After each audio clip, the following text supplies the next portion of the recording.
Tonight on the Night Team. The Kentucky Wildcats are heading on to the Sweet 16 after their win over Illinois. Sarandon Merboyne is in Milwaukee with a look back at the Cats' victory and a look ahead to their next matchup with Tennessee. Plus, we really like to bring unity within communities, bringing people together. National Youth Violence Prevention Week kicked off today in the Metro with a basketball tournament.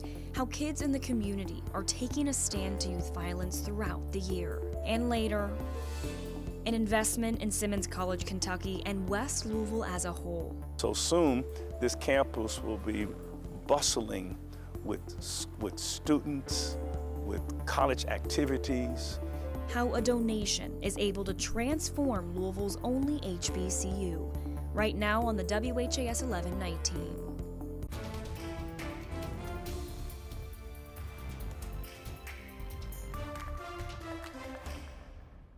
Well, we start tonight with a look at a cloudy and wet end to the week across Kentucky, Anna. We had some showers and thunderstorms move through this evening, but it looks like the weather will be a bit more pleasant moving into tomorrow. Thanks for joining us here on the Night Team. I'm Alex Dieterer.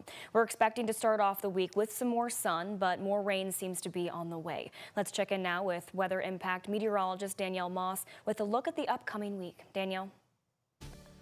Well, we have definitely had some heavy rainfall this evening, and finally, things are starting to clear out and dry out. Severe weather still moving down to the south of us, but we are done with that threat, which is a good news for us. Here is a live look. It is still cloudy out there. We could see some very light rain showers over the next 2 hours or so, but by the time we get to 1 a.m., we are going to be completely dry. Severe weather really not in the conversation anymore as we are starting to change our focus to your Monday morning. Monday is going to be a very nice day. You can see the rest of that rainfall moving out of here. A few clouds could be lingering for your early hours on your Monday morning, but by the time we get to Monday afternoon, it will be dry and warmer outside. Our high tomorrow, 61 degrees, an average day for us. Cloud cover, definitely possible, but we are going to be sunny and windy throughout the day. I wish I could tell you that we are done with that rain, but unfortunately, we are not. We are tracking a few more chances for rain throughout the next 5 days. It looks like Tuesday could be a little bit wet to start out, and then we get a little bit of a break. I have more details on what you can expect coming up. Yes! This is what it's all about. Yeah. Kentucky Wildcat fans celebrating UK's win against Illinois at the Fox Den here in Louisville. The Cats will now head to the Sweet 16 following their second win in the NCAA tournament. Sports reporter Sarandon Merboyne and senior photojournalist Alyssa Newton join us live from Milwaukee, where the Cats finished their game, and Sarandon, UK now has to gear up for a major matchup against Tennessee. Yeah, Alex, they'll play Tennessee for the third time this season. But luckily for the Cats, they're going to be enjoying it, and they're going to be already kind of focused on that matchup now that they've made it to the Sweet 16. It's been 6 years since Kentucky's made it to this part in the tournament. And just a few days ago, many of these players experienced their first NCAA tournament win. Now they're just trying to enjoy it.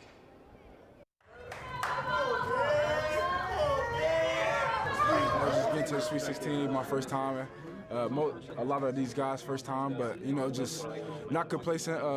We'll go get some rest and get back in the gym and get ready for Tennessee. It's so special. It's what we've been looking forward to since June. So we're ecstatic to get there, and we're looking forward to it. To think that we all didn't even know each other a year ago today, probably, and to come together with all these guys.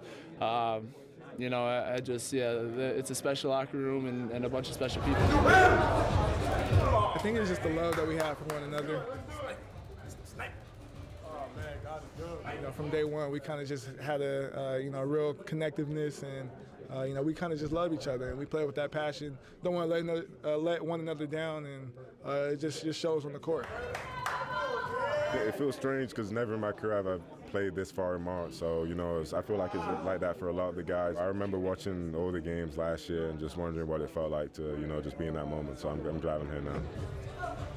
It's God's plan. It's a blessing, I like that. I'm able to wear this jersey right here Kentucky and, be next to all these great players and play in this environment, and just to have a game like that and win and keep going and moving on to the Sweet 16, it's a blessing.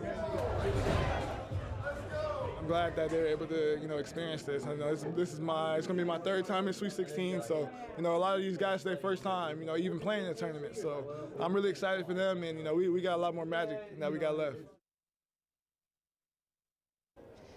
Kentucky is one of 7 SEC teams in the Sweet 16, and like you said, Alex, they're going to be facing Tennessee in this next round. They've already played them 2 times, and they've beaten them 2 times. Can they do it a third? The Cats sure hope so. I'm going to break down how the Cats lifted themselves up above Illinois in the round of 32 coming up in sports. Reporting in Milwaukee, I'm Serena Raboyne, WHAS 11 on your side. Thank you, Sarandon. And just into the newsroom, a man is in critical condition tonight after he was stabbed in the Portland neighborhood. LMPD says the call came in just past 7 this evening on North 27th Street. And once on the scene, officers found a man inside a home with a stab wound. He was taken to University Hospital with injuries believed to be life-threatening. Currently, there are no suspects. Anyone with information helpful to the police is encouraged to call them at 574-LMPD. LMPD is also investigating after a woman was shot outside a Wingstop. Police say it happened around 1:15 this morning at the location on New Cut Road in the Auburndale neighborhood. When officers arrived, they reported finding a woman with a gunshot wound. Police say officers rendered first aid until first responders were able to take her to the hospital with life-threatening injuries. At this time, her condition remains unknown. Officials say all parties are accounted for, and they are working to understand what led up to this incident. A basketball tournament in the Park Duval neighborhood today was the kickoff to Louisville's National Youth Violence Prevention Week. The city is working to bring awareness to the issue through 6 days of events. WHAS 11 night team's Clarice Shaley learned how young people in our community are being the catalysts for change. Southwick Community Center. The indoor court in the Park Duval neighborhood was packed for a 3-versus-3 basketball tournament for National Youth Violence Prevention Week in Louisville. I was like, I want to go hoop because I can use my energy to something good. And giving kids something to do on a rainy Sunday. I think it keeps us busy. This is just the beginning of a week full of events for National Youth Violence Prevention Week, and they're all events planned by youths for youths. The way I like to put it is we really like to bring unity within communities. Members of the Louisville Metro Youth Cabinet with the Office of Safe and Healthy Neighborhoods have spent months planning events to bring attention to the issue of local violence, an issue they say stems from inequality and inaccessibility. So far this year, people ages 18 to 24 account for almost 25% of homicides in Louisville, according to OSHN. Being able to offer opportunities to youth and to other members within Louisville's communities and just have fun with each other, find the common ground to enjoy each other's presence. Working to show how kids can be a positive example for change. We can grow with them and we can, be on the same page as them as we program this. For parents like Clarissa Wright. I was happy to be here for my son. I'm happy to be here for the other children because, like I said, this is awesome. She hopes the investment into the community continues. Just think of different things for the kids to do that they actually love. Ask the children what would they like to do. As young Louisvillians continue to fall victim to violence, parents and kids are hoping this message is heard for more than just this week. In Louisville, Clarice Shaley, WHAS 11 night team on your side. Events here in Louisville for Youth Violence Prevention Week are happening all over the city and include panel discussions and a vendor fair. We have details on our website right now, WHAS11.com.